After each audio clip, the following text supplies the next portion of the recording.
Hello, my name is Diana Perez, and I am going to go over this week's topic of participatory culture and give a summary and reaction to the article by Henry Jenkson, Confronting the Challenges of Participatory Culture, and some notes from the lecture videos regarding Jenkins and Mimi Ito. On the lecture video, Jenkins on Participatory Culture, it's discussed that participatory culture is a world where everyone participates and everyone uses media. Full culture is the media that's produced to be shared, not to make profit. But how do we go from participating in culture to participating in political or civic structures? One example was the fantasy world of Dumbledore Army, where the Harry Potter Alliance was formed to compare to real-world stuff like human rights. These networks are used so that society can think of themselves as citizens of the real world. It is discussed that we need more than participatory culture, and that there needs to be an environment in school with a teacher willing to teach. On the lecture video, Mimi Ito on Connected Learning, she discusses how, in the typical school setting, socialization or play is not part of learning.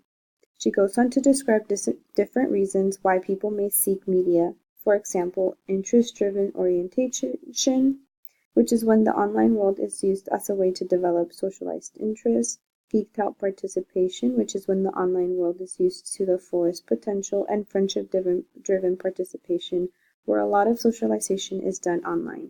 The main argument in this video is that outside learning is very important. Learning in schools and formal learning can and should coexist.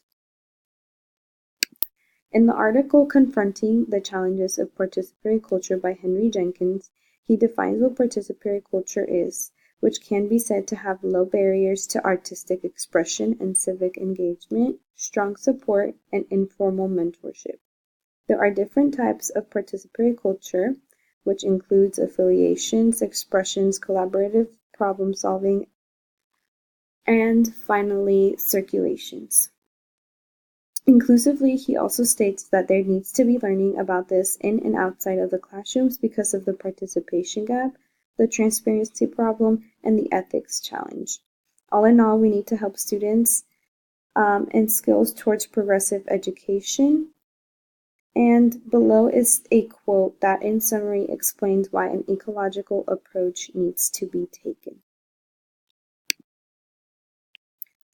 My reactions to Jenkins on Participatory Culture lecture video is that it was an enjoyable video to watch because it's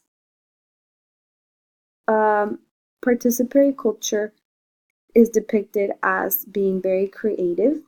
I imagine a society where everyone's participating with creative ideas and making new creations. These new ideas and creations then progress solutions to real-life problems. Moreover, my reaction to the Mimi Ito on Connected Learning video is that she brought up a valid point in that the common misconception in thinking that socialization and play are not part of the learning experience. I think that education should not be assumed that it is received, but rather it should be implemented to guide children into creative thinking that could apply to the real world. While some are able to make these connections, it may be harder for many others. Finally, I think that the article was also enjoyable to read because it stated what challenges there are in participatory culture, and in addition, it stated possible solutions to these problems.